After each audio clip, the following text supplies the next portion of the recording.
देवाय। ॐ नमो भगवते वासुदेवाय। मंगलाचरण। वन्देऽहं श्रीगुरु श्रीयुतपदकमलम् श्रीगुरुन् वैष्णवानं च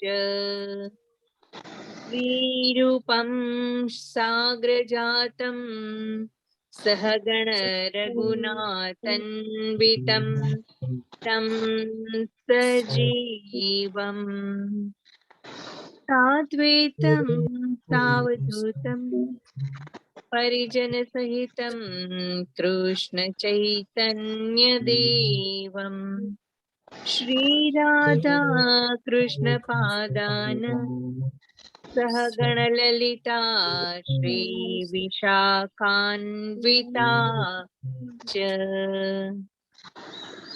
नमो विष्णुपादाय कृष्णपृष्ठाय भूतले श्रीमते भक्तिवेदान्त स्वामिनि नामिने नमस्ते सरस्वती देवी गौरवाणी प्रचारिणी विशेषाद्यवादी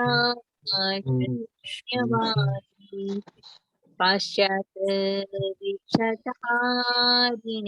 जय श्री कृष्ण चैतन्य प्रभु नित्यानंद श्रीद्वैत गदाधरा श्रीवासादि गौरा भक्तवृंद। हरे कृष्ण कृष्ण कृष्ण हरे हरे हरे राम राम राम हरे हरे। हरे कृष्णा। श्रीला प्रभुपाद ने जय। सर्वने जय श्री कृष्ण। हरे हरे कृष्णा, कृष्ण जय श्री माता जी, कृष्ण। धन्यवाद जी। हरे हरे कृष्ण। सारे भक्तों ने श्रील प्रभुपाद की जय। राधे गोविंद।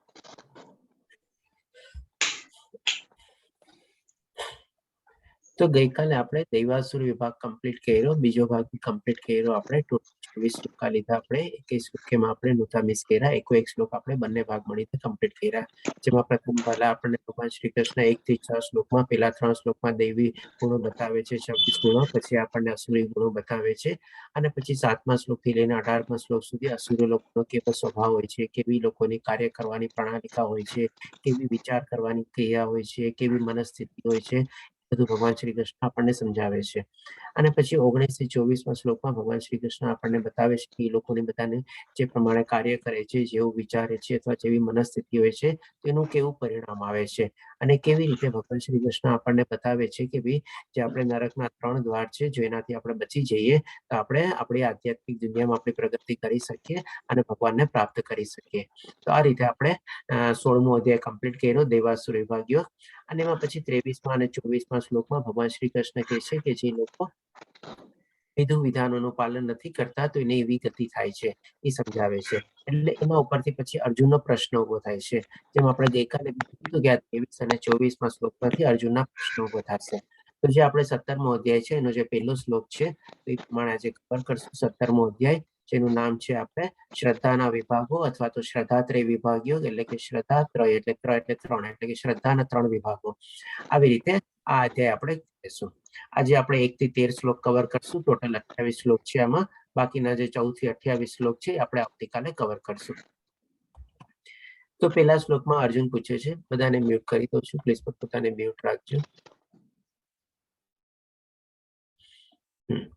તો પહેલા શ્લોકમાં અર્જુન પ્રશ્ન પૂછે છે। અર્જુને કહ્યું, હે કૃષ્ણ, જે લોકો શાસ્ત્રોના નિયમોનું પાલન નહીં કરીને પોતાની કલ્પના પ્રમાણે પૂજા કરે છે, તેમની સ્થિતિ કઈ છે? તેઓ સત્વગુણી છે, રજોગુણી છે કે તમોગુણી છે?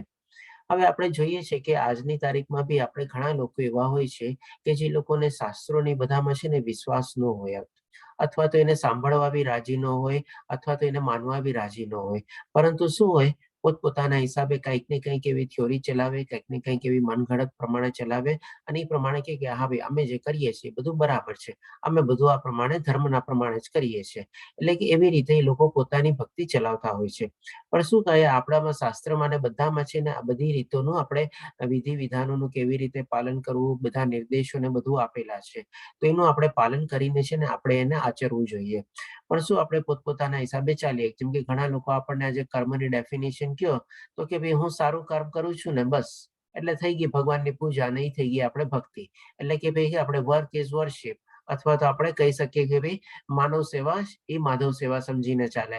આવા ઘણા બધા એવા આપણને પોતપોતાના થિયોરી હોય છે, એ બધું હોય છે.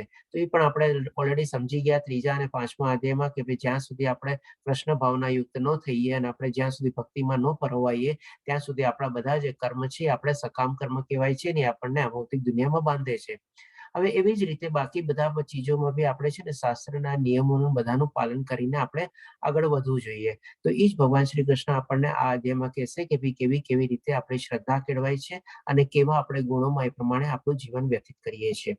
તો પછી ભગવાન શ્રી કૃષ્ણ બીજા શ્લોકથી જવાબ આપવાનું શરૂ કરે છે. તો બીજા શ્લોકમાં પહેલા કહે છે, પૂર્ણ પુરુષોત્તમ પરમેશ્વરે કહ્યું, દેહધારી જીવ એટલે કે આપણે બધા આપણા અંદરમાં આત્માનો વાસ છે ને, બધા આપણે શરીર અત્યારે મનુષ્યનું શરીર લઈને આપણે જીવીએ છીએ. એટલે કે દેહધારી જીવ દ્વારા પ્રાપ્ત કરાયેલા એટલે કે શું કે એક્વાયર્ડ.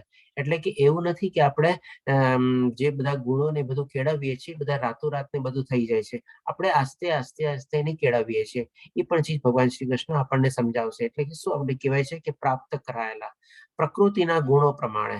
પ્રકૃતિના 3 ગુણો આપણે સમજી ગયા કે ભાઈ સત્વગુણ અને રજોગુણ અને તમોગુણ છે. હવે એના પ્રમાણે આપણે આપણા પણ છે ને ગુણો આપણે કેળવીએ છીએ, અથવા તો આપણા કેરેક્ટરિસ્ટિક્સ અને બધા જે ફીચર્સ છે એ આપણે કેળવીએ છીએ. અને એના પ્રમાણે પછી છે ને આપણી શ્રદ્ધા ડેવલપ થાય છે. એટલે કે એ પ્રમાણે ભગવાન શ્રી કૃષ્ણ કહે છે કે પ્રાપ્ત કરાયેલા પ્રકૃતિના ગુણો પ્રમાણે તેની શ્રદ્ધા પણ 3 પ્રકારની હોય છે. કઈ તો કે સત્વગુણી, રજોગુણી અને તમોગુણી. હવે આ વિશે મારી પાસેથી સાંભળ. એટલે કે જસ્ટ એક ઇન્ટ્રોડક્શન પાર્ટ તરીકે ભગવાન શ્રી કૃષ્ણને સમજાવે છે કે જે આપણી શ્રદ્ધા જે છે એ આપણે પ્રાપ્ત કરેલી, કે આપણે એને વિકસાવીએ છીએ, આપણે એને ડેવલપ કરીએ છીએ. શેના પ્રમાણે? તો કે પ્રકૃતિના 3 ગુણો પ્રમાણે. અને જે પ્રમાણે આપણે હોય એ પ્રમાણે આપણે એ શ્રદ્ધા કેળવાય છે. અને એના માટે ભગવાન માટે ડિટેલમાં સમજાવશે. તો 3જા શ્લોકમાં કહે છે, હે ભરતપુત્ર, પ્રકૃતિના વિભિન્ન ગુણો હેઠળ, એટલે કે ઓલરેડી 3 ગુણો હેઠળ મનુષ્યના અસ્તિત્વ પ્રમાણે. એટલે કે અસ્તિત્વ પ્રમાણેનો મતલબ શું કે ભાઈ જે પ્રમાણે મનુષ્યની સ્થિતિ હોય, પરિસ્થિતિ હોય, સિચ્યુએશન હોય, સર્કમસ્ટાન્સીસ હોય, એ પ્રમાણે બધા એનો જે ગુણો હેઠળ બધા ડેવલપ થાય આપણે. પછી કે છે તે એક વિશેષ પ્રકારની શ્રદ્ધા વિકસિત કરે છે. એટલે જેમ આપણે જોયું ને કે પ્રાપ્ત કરાયેલી ને અને પછી આસ્તે આસ્તે વિકસિત થાય છે. એટલે કે આપણે પેલા એક્વાયર્ડ કરીએ છીએ, કંઈક ને કંઈક આપણે શું છે માની લો કંઈક જોયું હોય, કંઈક સાંભળ્યું હોય, કે કોઈકને મળ્યા હોય, કોઈ ચીજ વસ્તુનો આપણે અનુભવ કર્યો હોય, એટલે એ બધી ચીજમાંથી આપણે ગ્રહણ કરીએ. અને એ ગ્રહણ કરીને પછી આપણે આપણા સ્વભાવને કેળવીએ અથવા આપણી મનસ્થિતિને કેળવીએ અને આસ્તે આસ્તે એને ડેવલપ કરીએ. એટલા માટે ભગવાન શ્રી કૃષ્ણ કહે છે કે પ્રાપ્ત કરાયેલા અને પછી આસ્તે આસ્તે આપણી શ્રદ્ધા વિકસિત થાય છે. આ રીતે ભગવાન શ્રી કૃષ્ણ સ્ટેજ આપણને સમજાવે છે. પછી હવે આગળ કહે છે કે જીવે સ્વયં અર્જિત કરેલા ગુણો અનુસાર જ તેને અમુક વિશેષ શ્રદ્ધાયુક્ત કહેવામાં આવે છે. હવે જે આપણી અંદરમાં આત્મા છે એ પણ ભગવાન શ્રી કૃષ્ણ સાથે સાથે આપણે કહે છે, સમજાવે છે કે ભાઈ જીવે સ્વયં અર્જિત કરેલા. એટલે કે શું આપણે 2 ટાઈપના આપણે ગુણો હોઈ શકે. આપણે કે ભાઈ ગુણો તો નહીં, પણ આપણે ફીચર્સ કેવી રીતે, એક તો શું આપણે માની લો ક્યાંકથી આપણે એક્વાયર્ડ કરીએ એટલે આપણે મેળવેલું, અને એક આપણે શું હોય ઇનહેરિટ કરેલું. જેમ કે આપણે કે માની લો આપણને કોઈ વારસામાં અથવા બાપ દાદાની પ્રોપર્ટીમાંથી કંઈક મળે તો એને આપણે શું કહીએ, એને વારસામાં મળેલું છે, એને ઇનહેરિટન્સમાં મળેલું છે, એવી રીતે. અને પછી શું આપણે પોતાની મહેનત અને બધું કામ કરીને આપણે પાછું કંઈક પ્રાપ્ત કરીએ, કંઈક આપણે પ્રોપર્ટીને મિલકતની બધું બનાવીએ. તો આ રીતે આપણને ભગવાન શ્રી કૃષ્ણ આ શ્લોકમાં આપણને 2 અલગ અલગ ચીજ આપણને સમજાવે છે અને એ પ્રમાણે આપણી શ્રદ્ધા વિકસિત થાય છે એમ કે છે. એટલે એ પ્રમાણે જેમ આપણે આત્મા પણ શું છે, ગયા જન્મમાંથી જેમ આપણે હોય કંઈક ને કંઈક એવા ભાવો, જેમ આપણે બધા આગલા અધ્યાયોમાં સમજી ગયા કે જે ભાવો આપણે ડેવલપ કર્યા હોય મરતી વેળા, એવા ભાવો આપણને એવું શરીર મળે છે, એવા ભાવો આપણને મળે છે. એવી રીતે એને ભગવાન શ્રી કૃષ્ણ કહે છે કે જીવે સ્વયં અર્જિત કરેલા ગુણો, એટલે કે ઓલરેડી પોતાને ઇનહેરિટેડ કંઈક ને કંઈક કેરેક્ટરિસ્ટિક્સ ફીચર્સ હોય, અને સાથે સાથે પોતે આ પ્રકૃતિના સંસર્ગમાં જેવો આવે અને સંસર્ગમાં આવીને પછી કંઈક ને કંઈક પોતે ગુણો વિકસિત કરે, અલગ અલગ માયાના 3 જે ગુણો છે એના હેઠળ કંઈક ને કંઈક જોઈને અથવા વિચારીને અથવા કંઈક અનુભવ કરીને એ પ્રમાણે એના ગુણો વિકસિત થાય. એટલે કે આ 2 ચીજ ભગવાન શ્રી કૃષ્ણ આપણને સમજાવે છે કે જેના દ્વારા એ શ્રદ્ધા યુક્ત થાય છે. હવે શ્રદ્ધા યુક્તનો મતલબ આપણે શું કેવી રીતે લેવાનો કે ભાઈ દરેકે દરેક માણસ છે ને આ ભૌતિક દુનિયામાં જે જીવે છે ને એ કોઈક ને કોઈ શ્રદ્ધા લઈને જ જીવે છે. હવે પોઝિટિવ શ્રદ્ધા હોય અથવા નેગેટિવ શ્રદ્ધા હોય. માની લો આપણે એક એક્ઝામ્પલ લઈએ કે કોઈક માણસ છે કે ભાઈ કે ભગવાનમાં ને એમાં બધામાં માને છે, તો આપણે કહી શકીએ કે હા આ ધાર્મિક માણસ છે અથવા આધ્યાત્મિક માણસ છે, એવી રીતે આપણે કહીએ. અને જે બીજી બાજુનો માણસ હોય કે માની લો એ કે ના ભાઈ હું તો ભગવાનમાં ને એમાં કઈ માનતો નથી, તો એ પણ છે ને એક શ્રદ્ધા છે. આપણે નો ડાઉટ એ નેગેટિવ શ્રદ્ધા છે, પણ શું છે એમાં પણ એક ખૂટેલો તો છે જ, બંધાયેલો તો છે કે ના ભાઈ ભગવાન ને બધું કઈ છે નહીં. અને જે પ્રમાણે આપણે ગયા અધ્યાયમાં જોયા એ લોકો અસુરી તરીકે કેવું વિચારે તો કે ભાઈ આનો કોઈ આધાર નથી, કાંઈ નથી, ખાલી કામેચ્છા પ્રમાણે આ દુનિયા વિકસિત થાય છે અને એ પ્રમાણે બધું આગળ વધે છે. અને પોતાના શરીર સુખ અને ઇન્દ્રિય સુખ માટે જ એ લોકો કન્ટિન્યુઅસલી જીવતા હોય છે અને એને ભોગવતા હોય છે. એટલે કે એ પણ એક એની શ્રદ્ધા છે કે ભાઈ ભગવાન નથી પણ આવી રીતે આમ છે કે ભાઈ આ જે આપણે દુનિયાને બધી બનેલી છે એ આમ ચાલે છે અને આવી રીતે વિકસે છે ને એ બધું. એટલે કે કોઈક ને કોઈ શ્રદ્ધાથી છે ને માણસ છે ને ખોટેથી બંધાયેલો હોય. આપણે કોઈ શ્રદ્ધા વગર છે ને જીવી ન શકે. આજે કોઈ નેગેટિવ બી કામ કરતું હોય ને, તમે બી જયારે એને પૂછીએ ને આપણે કે ભાઈ તું આ બધું શું કામે કરસ, તો એ પણ છે ને ઘણી બધી પોતાની ભડાસ બહાર કાઢશે, ઘણી બધી પોતાનું દુઃખ બહાર કાઢશે, આમ છે એમ છે. તો એના મનમાં શું છે એ બધી બી ચીજો ઓલરેડી કેળવાયેલી છે. એટલા માટે હવે એના એવા અનુભવ થયા છે, એવી ચીજો એને પોતે મહેસૂસ કરી છે અથવા એવી પરિસ્થિતિ અથવા સંજોગોમાંથી એ પાસ થયો છે, જેથી કરીને એવી શ્રદ્ધા એને કેળવી છે કે આ બધું મિથ્યા છે, ખોટું છે, ભગવાન છે નહીં ને એવી રીતે. અને બીજી બાજુ કોઈ સારા અથવા સતોગુણી બી હોય છે અને એ લોકો આવી રીતે આધ્યાત્મિક અને ધાર્મિક માર્ગ ઉપર બી ચાલે છે. એટલે કે કંઈક ને કંઈક માણસ જે છે ને એ શ્રદ્ધા યુક્ત જ હોય છે. હવે એ ચીજ ભગવાન શ્રી કૃષ્ણ આપણને કહે છે કે તે અર્જિત કરેલા ગુણો અનુસાર જ તેને અમુક વિશેષ શ્રદ્ધાયુક્ત કહેવામાં આવે છે. કોઈ આપણે એને નાસ્તિક કહીએ છીએ અથવા કોઈક આપણે આધ્યાત્મિક કહીએ છીએ, ને કંઈક આપણે કહીએ એ પ્રમાણે. આ રીતે ભગવાન શ્રી કૃષ્ણ આપણને બીજા અને ત્રીજા શ્લોકમાં સમજાવે છે. હવે ભગવાન શ્રી કૃષ્ણ આપણને અલગ અલગ એટલે આપણને સમજાવશે કે ભાઈ જે પ્રમાણેની શ્રદ્ધા એને વિકસાવેલી હોય અથવા જે પ્રમાણે શ્રદ્ધા એને સ્વયં અર્જિત કરેલી હોય, એમાં એનામાં વિચાર અથવા એની પ્રક્રિયા બધી કેવી હોય છે અને કેવી કેવી લોકો પોતાનું જીવનનું આચરણ કરે છે. તો આમાં ભગવાન શ્રી કૃષ્ણ કહે છે કે સત્વગુણી મનુષ્ય દેવોને પૂજે છે, રજોગુણી મનુષ્ય અસુરોની પૂજા કરે છે અને તમોગુણી ભૂત પ્રેતને પૂજે છે.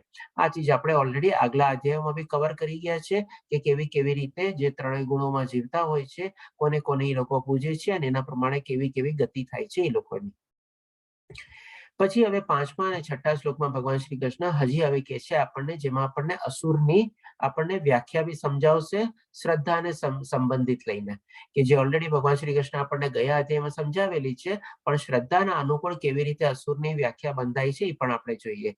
એટલે કે જે લોકો દંભ તથા અહંકારને તાબે થઈને, એટલે કે આવી જ રીતે કંઈક ને કંઈક દેખાડો અને પોતાનો અહંકાર અથવા ઘમંડ ને બધું હોય એવી રીતે. અને પછી શાસ્ત્ર વિરુદ્ધ કઠોર તપ તથા વ્રત કરે છે. એટલે આ લોકો પણ છે ને જે કઠોર તપ કરતા હોય છે, જેમ આપણે અહીંયા બધા તમે ફોટા જોવો છો, એ બધું એક જાતનું કઠોર તપ આપણે કહી શકીએ. પણ એ શું આવા શાસ્ત્રોમાં આવું કોઈ તપ તમે જો ક્યાંય લખેલું છે આપણે, કે આવું કોઈ તપ આપણે ક્યાંય શાસ્ત્રમાં કે એમાં ક્યાંય લખેલું છે આપણે? ઇવન બીજી રીતે બી, જેમ કે આપણે રાવણનો ફોટો છે આપણે, હવે રાવણે પણ છે ને આવું આપણે તપ કર્યું હતું, આપણે મહાદેવજીનું તપ કર્યું હતું. અને શું એ પ્રમાણે તપ કર્યા પછી આખો કૈલાશ પર્વતને પોતે ઉપાડી લે છે. શું કામે? તો કે ભાઈ એને પર્વત બહુ ગમી ગયો અને એને પોતાને લંકા લઈ જવો હતો એટલા માટે. એટલે આખા કૈલાશ પર્વતને પોતે ઉપાડી લે છે આવી રીતે ભગવાન દ્વારા કોઈ શક્તિ મળેલી અથવા કોઈ વરદાન રૂપ મળેલું. એટલે આપણી જાતનું કષ્ટદાયક જ છે. હવે એ પણ એનું ફળ કેવું આવે છે એ પણ આપણે જોઈએ. એટલે કે આવું આ લોકો કઠોર તપ તથા વ્રત કરે છે કે જેઓ કામ વાસના તથા આસક્તિ દ્વારા પ્રેરિત થાય છે.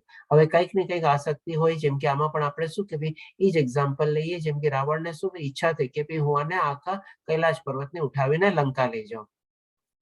પછી જેઓ મૂર્ખ છે અને જેઓ શરીરના તત્વોને તથા શરીરમાં રહેલા પરમાત્માને કષ્ટ આપે છે તેઓ અસુર કહેવાય છે. હવે આ બધી ચીજ ભગવાન શ્રી કૃષ્ણ આપણને 16મા અધ્યાયમાં બધી સમજાવેલી છે. તે છતાં ફરીથી આપણને અહીંયા સમજાવે છે અને એવી રીતે કહે છે કે આ લોકો શું કે ભાઈ શાસ્ત્રોને બધાને કઈ માનતા નથી, એવી રીતે આ લોકો અસુર કહેવાય છે. આમાં શરીરના તત્વો અથવા શરીરમાં રહેલા પરમાત્માને કષ્ટ આપે છે એના માટે બી આપણે ગઈકાલે શિશુપાલની બી સ્ટોરી લીધેલી હતી. તો અહીંયા પણ આપણે રાવણનો જ એક્ઝામ્પલ માનીને કન્ટિન્યુ કરીએ તો આ બધી ચીજ શું છે કે ભાઈ એક જાતનું એની અંદરમાં રહેલા જે પરમાત્માનો અંશ છે એને પણ તો કષ્ટ પહોંચે છે. આવું જે આપણું અણધાર્યું આપણે કઠોર તપસ્યા અને બધું કરે તો હવે પછી જયારે આ કૈલાશ પર્વત ઉપાડીને લઈ જાય છે ત્યારે પછી ભગવાન શંકર આપણે મહાદેવજી પાસે કૃષ્ણ ભગવાનને પ્રાર્થના કરે છે અને કૃષ્ણ ભગવાન પછી તેનો અંગૂઠો દબાવે છે. એ આખી સ્ટોરી છે, આપણે તમને ક્યારેક ઇન્ટરેસ્ટ હોય તો ક્યારેક જોઈ શકો છો. પછી એનો અંગૂઠો દબાવે છે રાવણનો અને પછી ત્યારે ઉપાડી નથી શકતો એટલે પાછો એને મૂકે છે નીચે. આ એની સ્ટોરી છે આપણે. એટલે કે શું ટૂંકમાં કહેવાનો મતલબ શું છે કે આ બધું ટાઈપનું આવું જે કઠોર તપસ્યા ને બધું હોય એ કંઈક ને કંઈક એવી આસક્તિ કેળવેલી હોય. આસક્તિના પ્રમાણે લોકો આવા કઠોર તપસ્યાના એમાં પ્રવૃત્ત થાય. પછી કંઈક ને કંઈક એવી લોકો મૂર્ખતા કરે અને પોતાની અંદરમાં જે આત્મા રહેલી છે એને પણ કષ્ટ આપે. એટલે કે આ બધી આપણે અસુરી વૃત્તિ કહી શકીએ આપણે. હવે ભગવાન શ્રી કૃષ્ણ આપણને અલગ અલગ ચીજો આપણને સમજાવશે કે કેવી રીતે હવે આપણી શ્રદ્ધા આવી બંધાય છે. પહેલા અહીંયા ભગવાન શ્રી કૃષ્ણ આપણને શોર્ટમાં ઇન્ટ્રોડક્શન આપ્યું. પહેલા બીજા અને ત્રીજા શ્લોકમાં સમજાવીને કે આપણી શ્રદ્ધા કેવી રીતે બંધાય છે, કેવી રીતે વિકસિત છે અને કેવી રીતે અર્જિત કરેલી હોય છે. ત્યાર પછી ચોથા અને પાંચમા અને છઠ્ઠા શ્લોકમાં ભગવાન શ્રી કૃષ્ણ શ્રદ્ધાના સંદર્ભમાં આપણને અસુરો વૃત્તિઓ કેવી હોય છે એ પણ આપણને સમજાવ્યું. હવે ભગવાન શ્રી કૃષ્ણ આપણને 7મા શ્લોકથી આ બધી ચીજ આપણને અલગ અલગ ડિસ્ટિંક્ટ કરીને આપણને સંભળાવશે. એટલે કે છે કે ભૌતિક પ્રકૃતિના 3 ગુણો અનુસાર દરેક વ્યક્તિ જે આહાર પસંદ કરે છે એટલે કે ખાવાનું પસંદ કરે છે તે પણ 3 પ્રકારના હોય છે. પછી યજ્ઞ, તપ અને દાનમાં પણ આવું જ છે. હવે તેમની વચ્ચેના ભેદ વિશે સાંભળ. એટલે કે અહીંયા ભગવાન શ્રી કૃષ્ણ આપણને 4 ચીજ કેવા જઈ રહ્યા છે જે પેલા પોતે આપણને જણાવી દીધું. કઈ 4 ચીજ? સૌપ્રથમ પહેલા ભગવાન આપણને આહારથી શરૂ કરશે. પછી ભગવાન શ્રી કૃષ્ણ આપણને યજ્ઞ, તપ અને દાન એ 3 ચીજ આપણને એડ કરશું એટલે કે 4 ચીજ ટોટલ થઈ અને 4 ચીજ દ્વારા આપણને સંભળાવશે કે ભાઈ બધાને અલગ અલગ કરીને ભગવાન શ્રી કૃષ્ણ આપણને કહેશે કે કેવી રીતે ખાવાની આપણી અસર થાય છે અને કેવી રીતે ખાવાથી સતોગુણ, રજોગુણ, તમોગુણ બંધાય છે. કેવી રીતે કેવું આપણે યજ્ઞ કરીએ છીએ એ પ્રમાણે સતોગુણ, રજોગુણ, તમોગુણ બંધાય છે.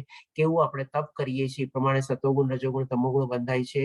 કેવું આપણે દાન કરીએ છીએ એ પણ એ પ્રમાણે આપણો સતોગુણ, રજોગુણ અને તમોગુણ બંધાય છે. અને એના પ્રમાણે આ બધી ચીજ જયારે એકત્રિત થાય, બધી ચીજ જયારે કમ્બાઈન્ડ થાય ત્યારે એ પ્રમાણે આપણી શ્રદ્ધા બંધાય. એટલે કે આપણી શ્રદ્ધા પણ સતોગુણ, રજોગુણ અને તમોગુણી હોઈ શકે. હવે આજે આપણે આમાં શું છે, આપણે આહાર કવર કરશું અને આપણે યજ્ઞ કવર કરશું. એટલે કે 13મા શ્લોક સુધી યજ્ઞ સુધી કવર થશે. પછી તપ અને દાન આપણે જે બાકી 2 ચીજ બચે છે એ આપણે આવતીકાલે લેશું. અને અંતમાં ભગવાન શ્રી કૃષ્ણ આપણને ઓમ તત્સત વિશે જ્ઞાન આપશે.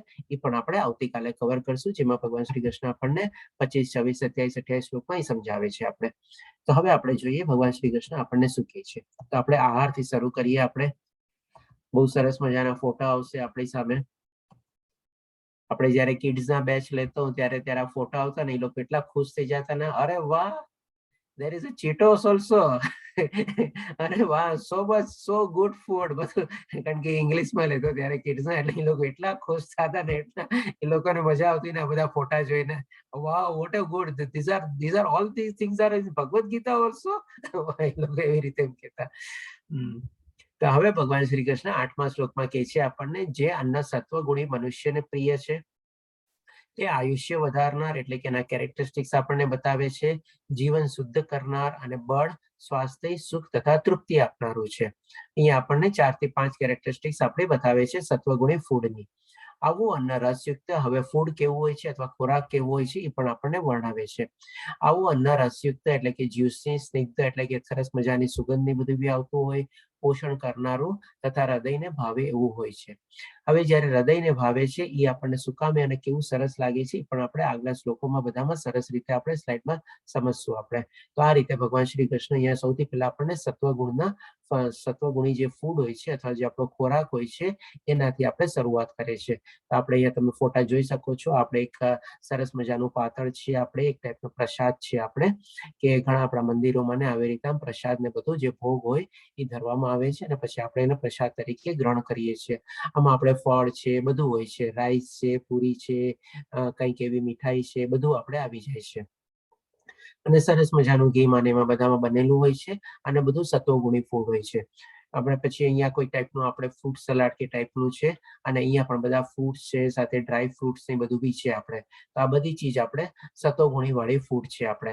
આપણે અહીંયા જે શ્લોક્સ છે એ પ્રમાણે આપણે અહીંયા વર્ટિકલમાં 3 સ્લાઇડ છે એ પ્રમાણે આપણે કવર કરેલી છે.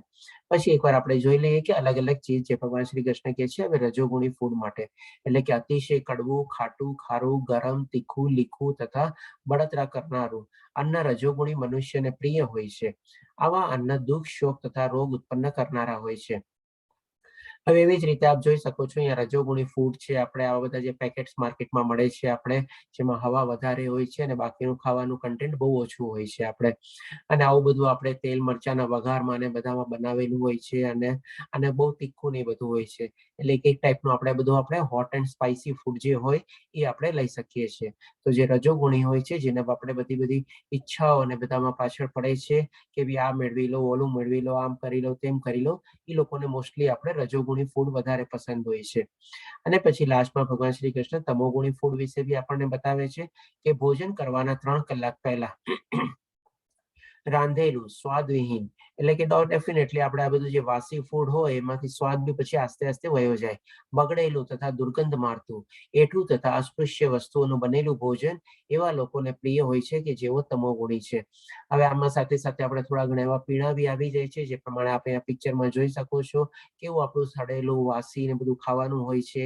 કંઈક એવા નામ બી આપેલા છે, અટપટા નામ છે, કંઈક કાસુ મારજુ કે આપણને એમાંથી આપ જોઈ શકો છો બધા જીવજંતુ બી આપણને જે દેખાય છે એવી રીતે. તો આ બધું શું છે આપણે તમોગુણી ફૂડ છે. હવે આના સંદર્ભમાં પહેલા આપણે જરા ક્લેરિફિકેશન કરી લઈએ કે ભાઈ આમાં શું છે કે ભાઈ ઘણા લોકોનો પ્રશ્ન એવો હશે કે ભાઈ માની લો આપણે સવારના પોરમાં જે ટિફિન આપણે લઈને જઈએ તો એ તો આપણે ઓફિસમાં જ્યારે જઈએ ટિફિન અથવા તો ડબ્બો બાંધીને જઈએ તો એ આપણે 3 થી 4 કલાક જૂનું હોય આપણે, એટલે કે બનાવેલું હોય.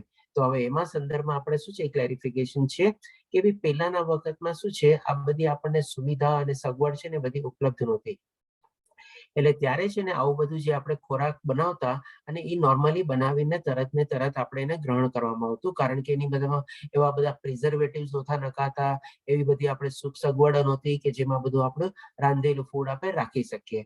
અને બધું જો એવી રીતે રાખતા તો શું છે ભાઈ 3 થી 4 કલાકની અંદર એ બધા ફૂડ બી શું આપણને કે ભાઈ આસ્તે આસ્તે એમાંથી સ્વાદ વયો જાય, બગડી બી જાય, દુર્ગંધ આવે અને એવી રીતે થાય. આજે ઇવન તમે ઘણી વાર બી જોજો કે ભાઈ આપણે સવારે બનાવેલું ફૂડ હોય અને સાંજના આપણે ખાઈએ છીએ, નો ડાઉટ ફ્રીજમાં ને બધું રાખેલું હોય છે, પણ એમાં સવારના ગરમ ગરમ બનાવેલા ફૂડમાં સ્વાદ અલગ હોય છે અને સાંજના જે આપણે ફૂડ આપણે ગરમ કરીને ખાઈએ છીએ એમાં પણ આપણને સ્વાદ ઘણીવાર આપણને ઘણો ફરક લાગે છે. આપણને બંને વચ્ચે ઘણો આસમાન જમીનનો ફરક હોય છે. પણ જેમ આજના તારીખમાં બધી આપણને આ બધી જે સુખ સગવડ અને સુવિધા મળેલી છે અને જે પ્રમાણે પ્રેક્ટિકલ આપણે યુગ છે, આપણે એ પ્રમાણે શું કરીએ સવારે ડબ્બો બાંધીને જઈએ, ઓફિસમાં જઈએ, ત્યાં ફ્રીજ ને બધું હોય એમાં રાખી મૂકીએ અને પાછું જયારે લંચ ટાઈમ ને બધું થાય ત્યારે પાછું આપણે ઓવનમાં એને ગરમ કરીને આપણે ખાઈએ. એટલે કે એ રીતે આપણે એમાં આ રીતે આપણે કરીએ છીએ જે પ્રેક્ટિકલ બધું છે આપણે એ પ્રમાણે. એમાં આપણે ન કહી શકીએ કે ભાઈ આપણે તમોગુણ વાળું ફૂડ ખાઈએ છીએ. આપણે આ બધું માની લો સતોગુણ વાળું ફૂડ ને બધું આપણે જો પેકિંગ કરીને લઈ જઈએ જે પ્રમાણે અહીંયા દેખાડેલું છે અને એ પ્રમાણે પછી આપણે જો ત્યાં ફ્રીજમાં રાખીને ગરમ કરીને ખાઈએ તો એ આપણો એ જ પ્રમાણે સતોગુણી વાળું ફૂડ કહેવાય. એને આપણે ન કહી શકીએ કે ભાઈ સતોગુણી ફૂડ હવે 3 કલાક જૂનું થઈ ગયું એટલે તમોગુણીમાં કન્વર્ટ થઈ ગયું, એવી રીતે નથી હોતું. પણ આ જે મેઇન તમોગુણીનું ફૂડ છે મીન્સ આવું બધું વાસી ફૂડ ને એવું બધું જે આપણે ખાતા હોઈએ એ પ્રમાણે બધા એવા કોઈ પીણા ને બધું કઈ હોય આ બધું આપણે તમોગુણી ફૂડ છે આપણે. અને સતોગુણી ફૂડ જો આપણે એ પ્રમાણે બધું ખાતા હોઈએ તો એ પણ જે પ્રમાણે ભગવાન શ્રી કૃષ્ણ આપણને જે કહે છે કે આપણું જીવન શુદ્ધ કરનાર છે, આપણને બળ આપનાર છે, અને સાથે સાથે આપણને હૃદયને ભાવ અને પોષણ કરનારું આ બધા એમાં ગુણો હોય છે. હવે ભગવાન શ્રી કૃષ્ણ ખાવાથી શું કામ શરૂઆત કરે છે? તો આપણે જોઈએ કે ભગવાન શ્રી કૃષ્ણ આપણને ત્રીજા અધ્યાયમાં બી ભગવાન ખાવાથી શરૂઆત કરી હતી આપણે. કારણ કે ખાવાનું છે ને, આપણે જ્યાં સુધી આપણું શરીર છે ત્યાં સુધી આપણને એને ચલાવવા માટે, એને મેન્ટેન કરવા માટે આપણે ખાવું તો પડે જ. એટલે આપણે ખોરાક તો જોવે જ. આપણે અન્ન વગર આપણને ચાલે નહીં. એટલે કે હવે આપણે જેવો જેવો ખોરાક લઈએ છીએ ને, એનો પણ છે ને આપણી મનસ્થિતિ ઉપર ને બધા ઉપર બહુ સરસ અસર પડે છે. આપણે એટલા માટે જ આપણામાં ઘણી વાર છે ને કહેવત છે કે ભાઈ અન્ન એવો ઓડકાર, અથવા તો જેવું ખાઈએ એવું આપણા વિચાર પ્રક્રિયા થાય, જેવી વિચાર પ્રક્રિયા થાય એવા આપણા બધા કાર્ય કરવાની બધી આપણે પ્રણાલિકા ને બધું થાય એ પ્રમાણે થાય. તો હવે એ ચીજ ભગવાન શ્રી કૃષ્ણ આપણને આગળ બી સમજાવશે. આપણે જે પ્રમાણે ભગવાન શ્રી કૃષ્ણ બધું આપણને ડિસ્ક્રાઇબ કરેલું છે, આપણે થોડુંક એનું વિશ્લેષણમાં બી સમજી લઈએ. જેમ કે સૌ પ્રથમ પહેલા આપણે જે ખાઈએ છીએ એ ખાવાનું શું આપણે કેવી રીતે હોય છે, આપણે જેમ 15મા અધ્યાયમાં સમજી ગયા, ભગવાન શ્રી કૃષ્ણ આપણને કીધેલું છે કે ભાઈ જઠર અગ્નિમાં હું જ રહેલું છું અને હું જ આપણે પાચન ક્રિયાને બધું કરું છું. એટલે કે 4 પ્રકારે આપણે ફૂડને ગ્રહણ કરીએ છીએ, પણ આપણે સમજી ગયા હતા ચાવીને, ચગડીને, ચાટીને અને ગળીને.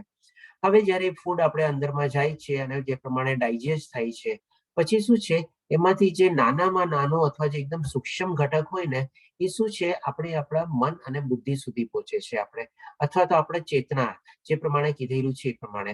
અને એટલા માટે શું છે આપણા હૃદયમાં જે ભગવાન શ્રી કૃષ્ણ સાત્વિક ફૂડ માટે કેમ ખાલી કીધું કે હૃદયને ગમે એવું હોય છે, અને બાકી બધી ચીજો માટે અથવા રજોગુણ અથવા તમોગુણના ફૂડ માટે કેમ એમનું કઈ કીધું આપણે? કારણ કે એ જે સૂક્ષ્મ ઘટક છે એ આપણા હૃદય સુધી પહોંચે છે, મનને ગમે છે, અથવા ચેતના એટલે કે આપણા હૃદયમાં જે આત્માનો વાસ છે એને ગમે છે. આપણે એટલા માટે ભગવાન શ્રી કૃષ્ણ સાત્વિક ફૂડ પ્રમાણે કીધું કે એને હૃદયને પણ બહુ ગમે છે. આપણે પછી શું છે, જે આપણે મધ્યમ ઘટક હોય આપણે, અને મધ્યમ ઘટકથી આપણા માંસપેશીઓ બને, હાડકાઓ બને, લોહી બને, એ બધું આપણે બને છે. આપણે અને જે બાકીનું જે બધું બચેલું હોય આપણે મળત્યાગ તરીકે આપણે નીકળી જાય છે. તો હવે જે પ્રમાણે આપણે ખાઈએ છીએ કે માની લો આપણે એક્ઝામ્પલ લઈએ, સૌથી પહેલા આપણે રજોગુણ અથવા તમોગુણ વાળા ખોરાકની. તો રજોગુણ વાળું ફૂડ અથવા તો તમોગુણ વાળું ફૂડ આપણે જ્યારે ખાતા હોઈએ ત્યારે હોઈ શકે આપણને જીભને ચટાકા માટે બહુ સરસ લાગે, ત્યારે આપણને થોડીક વાર માટે બહુ સરસ લાગે, કારણ કે બધું સ્પાઇસી હોય, સરસ મજાનો સ્વાદ આવતો હોય, મસાલેદાર હોય, તેલ વાળું હોય, સારો એવો વઘાર ને બધું કરેલું હોય, તો એ આપણને બહુ ભાવે. પણ જેવું આપણે ફૂડ આપણે અંદર ખાઈ નાખીએ ને, આપણને છે ને આપણા હૃદયને એ ફૂડ ન ગમે. કારણ કે હૃદયને તો જે ગમવા વાળું છે શું છે, સાત્વિક ફૂડ છે. એટલે કે આપણું શું કરે, જેવું આપણે ખાધું આપણને હૃદયને ગમ્યું ને એટલે શું કહેવાય, ચલો જા બહાર નીકળ, બહાર નીકળ, તરત કરીને આમ આપણું નકારી દે બધું. એટલે કે બધું શું છે, આપણું મેજોરિટી ઓફ ધ ફૂડ છે ને, આપણે 80 થી 90% ફૂડ આપણું રજોગુણ અને તમોગુણ વાળું ફૂડ છે ને, આપણું બધું બીજે દિવસે સવારમાં જઈને બહાર નીકળી જાય છે. અને જો ક્યારેક આપણે વધારે એવું કઈ સ્પાઇસી ફૂડ ને બધું ખાધેલું હોય તો બધા આપણે રાતની નીંદર આપણને નથી આવતી, કંઈક ને કંઈક ગેસ, એસિડિટી ને બધી તકલીફ હોય છે, અને પછી સવારે પણ આપણી પ્રોબ્લેમ થાય છે. અને પછી આપણે બીજે દિવસે ઓફિસમાં બી નથી જવાતું. ત્યારે આપણે રીઝન શું હોય છે, ગઈકાલે રાતના જરાક આમ ખાઈ લીધું ને, આજે જરા તબિયત નરમ ગરમ છે, આજની હું લીવ લઉં છું, ચાલો. એટલે કે એ રીતે આપણી અવસ્થાને બધી થતી હોય છે. પણ હવે માની લો આપણે સાત્વિક ફૂડ લીધું, તો હવે સાત્વિક ફૂડ જેવું આપણે લઈએ ને ત્યારે આપણા હૃદયને બહુ ગમે. એટલે એ આપણે જયારે હૃદયને ગમે ને ત્યારે આપણે સરસ મજાનું સાત્વિક ફૂડ આપણી અંદર જાય, સરસ મજાની પાચન ક્રિયા થાય. આપણે પાચન ક્રિયા પછી આપણને શું છે, એના મધ્યમ ઘટકો અને સૂક્ષ્મ ઘટકો આપણા મન સુધી પહોંચે, બુદ્ધિ સુધી પહોંચે, અને એ પ્રમાણે આપણી બુદ્ધિને બધું આપણે કેળવાય. અને જે થોડું ઘણું બાકી ગયું હોય આમાં એકદમ ઉલટો રેશિયો થાય. આપણે 80-90% આપણું ફૂડ સરસ રીતે પચી જાય, અને 10-20% જેવું આપણે સવારે આપણે એને મળત્યાગ તરીકે કાઢી લઈએ. તો હવે આવી રીતે જો સાત્વિક ફૂડ આપણે લીધું હોય, સરસ મજાની રાતના નીંદર બી આવે, સવારે પાછા વહેલા ઉઠીને આપણે મંત્ર જાપને કરવાનું એ કરીએ, મંગળાના દર્શન કરીએ, બધું કરીએ, એટલે એ પ્રમાણે આપણી મન અને બુદ્ધિ પણ એ પ્રમાણે વિકસિત થાય. એટલે કે શું છે, આપણે ખાવાની અસર છે ને, આપણે જે પ્રમાણે કહેવત પડેલી છે ને કે ભાઈ આપણે અન્ન એવો ઓડકાર, એ આપણે જરાય ખોટી કહેવત નથી. એવી જ રીતે આપણે ઇંગ્લિશમાં પણ એમ જ છે કે ભાઈ યુ આર વોટ યુ ઈટ. એટલે કે જેવું તમે ખાઓ છો એવા તમે બનો છો. આપણે જે આપણે ખાવાની આપણી હેબિટ કઢવીએ એ પ્રમાણે આપણું બધું મન અને બુદ્ધિ બધું કેળવાય છે, અને એવી રીતે આપણે કાર્યમાં બધામાં આપણે પ્રવૃત્ત થઈએ છીએ. આપણે હવે આ થયું આપણે ખાવાના હિસાબે. હવે આમાં છે ને આપણે થોડું ઘણું આપણે હજી એક એડિશનલ ચીજ જોઈ લઈએ કે જે આપણે બધા આપણા બાળકો માટે બી આપણે બહુ ધ્યાન રાખવા જેવી ચીજ છે. કારણ કે આપણે શું છે, બાળકો માટે બી આપણે નામ લઈએ પણ આપણા માટે પણ એ આપણે એપ્લિકેબલ તો છે જ આપણે. કારણ કે ઘણા ખરા આપણે હજી થોડા ઘણા આપણે રજોગુણ વાળા ફૂડ ને બધું ખાતા હોઈએ છીએ. તો આમાં છે ને બે પર્ટિક્યુલરલી એક્ઝામ્પલ લઈશ, જે પર્ટિક્યુલરલી આપણે કિડ્સ બેચમાં બી કહેતો. જેમ કે માની લો આપણે જે ચીટોસનું અથવા લેઝનું ને બધા જે આપણે પેકેટ મળે છે આપણને, જેમાં હવા વધારે માત્રામાં હોય છે અને બાકીનું કન્ટેન્ટ ઓછા માત્રામાં હોય છે. એકવાર છે ને ખાલી આપણે બેનો છે ને ભાવ કમ્પેર કરજો. કઈ બે ચીજનો? તો કે એક હાથમાં તમે જે લેઝનું અથવા ચીટોસનું બધા જે પેકેટ છે કેટલા ગ્રામ છે અને કેટલો ભાવ આપો છો તમે, એ ગ્રામને તમે કિલોના ભાવમાં કન્વર્ટ કરજો અને એક બાજુ તમે કાજુ રાખજો અથવા કાજુનો ભાવ તમે જોજો, તો કદાચ છે ને બહુ ઓછો તફાવત હશે. અને ક્યારેક ક્યારેક તો એવું થાય છે, જે આપણી પેકેટનો જે કિલોનો ભાવ આપણે જોઈએ છે અને જે પ્રમાણેનું કન્ટેન્ટ છે એની સામે જો આપણે કાજુ અથવા બીજું કોઈ એવું નાનું ડ્રાયફ્રૂટ બી રાખીએ ને તો કદાચ બીજું કોઈ ડ્રાયફ્રૂટ એને સસ્તું બી હશે. માની લો કાજુ થોડાક મોંઘા હોય તો આપણે, અથવા તો ઘણી વાર તો આપણને કાજુ આપણને સસ્તા આપણને દેખાય છે, એટલા મોંઘા બધા પેકેટ હોય છે જો કિલોના ભાવમાં આપણે કન્વર્ટ કરીએ તો. હવે માની લો એવી બધી કોઈ ટેવ હોય આપણે, તો આસ્તે આસ્તે એ ટેવને આપણે શું ચેન્જ કરવાની છે. જેમ કે હવે માની લો આપણે છોકરાઓને જોતું હોય એટલે જીદપૂર્વક ક્યારેક ક્યારેક આપણે આપી દીધું 1 કે 2 પીસ આપવાનું, બાકી બધું એને કહેવાનું કે ભાઈ તો આ બધાને થોડું ઘણું શેર કરીને જે સામે હોય બધા બાળ, કે જેથી કરીને છોકરામાં શું છે, 2 ગુણ વિકસે. એક તો ભાઈ જે પોતે ખાવાનું છે એ બધું શેર કરીને ખાવાનું, અને બીજું વધારે શેર કરે તો પોતાના માટે ઓછું બચે એટલે એ પ્રમાણે એને ઓછું ખાધું. હવે એ જ ચીજ આસ્તે આસ્તે હજી એને ભૂખ કે કંઈક લાગી હોય ત્યારે આપણે કાજુનું પેકેટ આપી દઈએ કે ભાઈ હવે ચા બેટા કાજુ ખા. તમે જોજો કે ઓલું જે પેકેટ છે ને એ આખે આખું ખાઈ જશે ને તો એને છે ને સંતોષ ઓછો થશે. હજી એમ લાગશે થોડી વાર ત્યારે લાગશે, પછી પાછું કંઈક ને કંઈક લાગશે જ. કારણ કે બધા કન્ટેન્ટ એવા હોય છે, એવા બધા પ્રિઝર્વેટિવ્સ ને બધું લાગેલું હોય છે. અને જે પ્રમાણે આપણે જાણ્યા આપણને હૃદયને ન ગમે એટલે કે ફટાક દઈને કે ચલ નીકળ બહાર નીકળ બહાર નીકળ, બધું એવી તેમ કરે. પણ જેવાય આપણે તમે કાજુનું પેકેટ આપશો ને, 2, 5, 10 દાણા બી કાજુ ખાશે ને સંતોષ થશે. ઓકે કહેશે મમ્મી હવે બરાબર છે, હવે આ પેકેટ રાખી દે, પાછી જયારે ભૂખ લાગશે ને ત્યારે ખાઈશ, હવે મારે હમણાં નથી ખાવું. એ સામેથી તમને કહેશે, ત્યારે ઓલા પેકેટથી છે ને એવો કોઈ સંતોષ નહીં થાય આપણે. એટલે કે એ રીતે આપણે આસ્તે આસ્તે શું છે કે ભાઈ કોઈ ચીજને આપણે ના નથી પાડી શકતા છોકરાઓને, તો આપણે આસ્તે આસ્તે આવી રીતે રિપ્લેસ કરવાનું છે. જેમ આપણે ગઈકાલે એક એક્ઝામ્પલ લીધો હતો ને કે અડધો ગ્લાસ પાણીનો છે તો આપણે સત્વગુણ કેવી રીતે એડ કરવાના, પાણીનું એડ કરવાનું, હવાને આપણે કાઢી નથી શકતા. તો આવી રીતે આપણે આસ્તે આસ્તે જો રિપ્લેસ કરતા જઈએ તો આપણી બી જો એવી કોઈ આપણે રજોગુણ વાળું ફૂડ ખાતા હોઈએ, તેલ વાળું ને બધું ખાવાની આદત હોય, એ આસ્તે આસ્તે આપણે રિપ્લેસ કરી શકીએ. હજી એક બીજી ચીજ છે આપણે, જે આપણે બધા લોકોમાં બી જોવા મળે છે, બાળકોમાં બી જોવા મળે છે, પીણા માટે. કે ભાઈ શું છે પીણા માટે, એટલે કે શું ભાઈ કોલ્ડ ડ્રિંક. આપણે બાકી બધું પીણાનો પણ નથી લેતા આપણે, કે ભાઈ કોલ્ડ ડ્રિંક. આજે કોલ્ડ ડ્રિંકની એટલી હેબિટ પડી ગઈ છે અને એટલી ખરાબ હેબિટ છે કે આપણે એનું વાત ન પૂછો. હવે એને પણ કોલ્ડ ડ્રિંકને બી આપણે જોઈએ તો એને બી આપણે સરસ રીતે રિપ્લેસ કરી શકીએ છીએ. આજે કોલ્ડ ડ્રિંકની બદલે માની લો આપણે ઈ જ ઠંડુ લેવું હોય, આપણે લીંબુનું પાણી લઈએ, શેરડીનો જ્યુસ લઈએ, આપણે નાળિયેરનું પાણી લઈએ, અથવા તો કે ફ્રૂટનો જ્યુસ લઈએ. જો આવી રીતે આસ્તે આસ્તે એને રિપ્લેસ કરીએ તો એ જે કોલ્ડ ડ્રિંકની પણ આખી બોટલ આપણે ગટગટાવી જઈએ છીએ અને પાછું આપણે તરસ્યા જોઈએ છીએ. આપણી તરસ છુપાતી જ નથી આપણી. પણ જો એક સરસ મજાનો શેરડીનો જ્યુસ પી લીધું, લીંબુનું પાણી પી લીધું, નાળિયેરનું પાણી પી લીધું, તો આપણને કેટલો સરસ સંતોષ થાય છે અને કેટલું સરસ આપણને એમાંથી આપણને કન્ટેન્ટ મળે છે. ઓલામાંથી આપણને શું મળે છે, આપણને કોલ્ડ ડ્રિંકની બોટલમાંથી ને એમાંથી. આ બધી ચીજ બી આપણે આસ્તે આસ્તે એને રિપ્લેસ કરી શકીએ છીએ. આપણને આદત હોય તો આપણે બી બદલી શકીએ છીએ અને આપણા બાળકોને બી આવી રીતે આપણે બદલાવી શકીએ છીએ. તો એ જ આપણે શું છે કે ભાઈ જે પ્રમાણે ભગવાન શ્રી કૃષ્ણે કીધું કે ભાઈ સાત્વિક ભોજન છે આપણા હૃદયને ગમે છે, એ જ એનો આપણે સમજવાનું આપણે લેવાનું છે આવી રીતે. તો આ ફરીથી એક આપણે પિક્ટોરિયલ રિપ્રેઝન્ટેશન છે કે આપણે આવું માની લો કોઈ બર્ગર કે એવું કંઈ ખાઈએ છીએ તો આપણે આગળ અને પાછળથી આવા થઈ જઈએ છીએ આપણે. અને ઉપલો જે ભાગ હોય છે આપણો એ બધો ખાલી જ હોય છે આપણે. પણ જો એની જ બદલે આપણે સરસ મજાની આપણે ગ્રીન વેજીટેબલ્સ ખાતા હોઈએ, અહીંયા બ્રોકોલીનો ફોટો છે, આપણું શરીર એકદમ સરસ મજાનું રહે છે, ફિગર એકદમ પરફેક્ટ રહે છે, કઈ સાંધા હાડકા તે બધાના કોઈ પ્રોબ્લેમ આપણને નડતા નથી ઘણે વયો સુધી. અને પ્લસ આપણું ઉપરનો ભાગ છે સરસ મજાનો વિકસિત થયેલો રહે છે અને આપણી બુદ્ધિ પણ સરસ રીતે કેળવાય છે. એટલે કે આ રીતે આપણી સતોગુણ અને રજોગુણ અથવા તમોગુણની ઇફેક્ટ આપણા ઉપર થાય છે. હવે જેમ આપણે શું છે સતોગુણ અને રજોગુણ જેમ કન્ટિન્યુઅસલી જે આપણે ત્રણેય ગુણોની જે ટગ ઓફ વાર ચાલે છે એવી રીતે આપણા સાત્વિક ફૂડ અને આવા જે રજોગુણ વાળું ફૂડ છે એમાં બી એક જાતની કન્ટિન્યુઅસ વોર ચાલતી જ હોય છે. તો એ આપણે આવી રીતે દૂર કરી શકીએ. બધા રજોગુણ વાળા ફૂડનું રિપ્લેસમેન્ટ સાત્વિક ફૂડ તરીકે હોય જ છે. કંઈક ને કંઈક ડેફિનેટ ચીજ આપણને મળી જ રહે છે. કારણ કે સાત્વિક ફૂડની જો એકવાર આપણને આદત પડી જાય ને તો પછી તો છે ને આપણને રજોગુણી ફૂડ છે ને ઘણી વાર આપણને સ્મેલ બી આવતી હોય ને ક્યાંક આપણને ખાવાની ઈચ્છા ન થાય. કારણ કે અત્યારે આપણે શું છે બધા સ્મેલ થી અને બધાથી આપણે આકર્ષાઈએ છીએ. ક્યાંક સરસ મજાનું પીઝા, બર્ગર, પાવભાજી કે આ બધું બનતું હોય સ્મેલ થી આપણે તરત આકર્ષાઈએ અને આપણને ખાવાની ઈચ્છા થાય.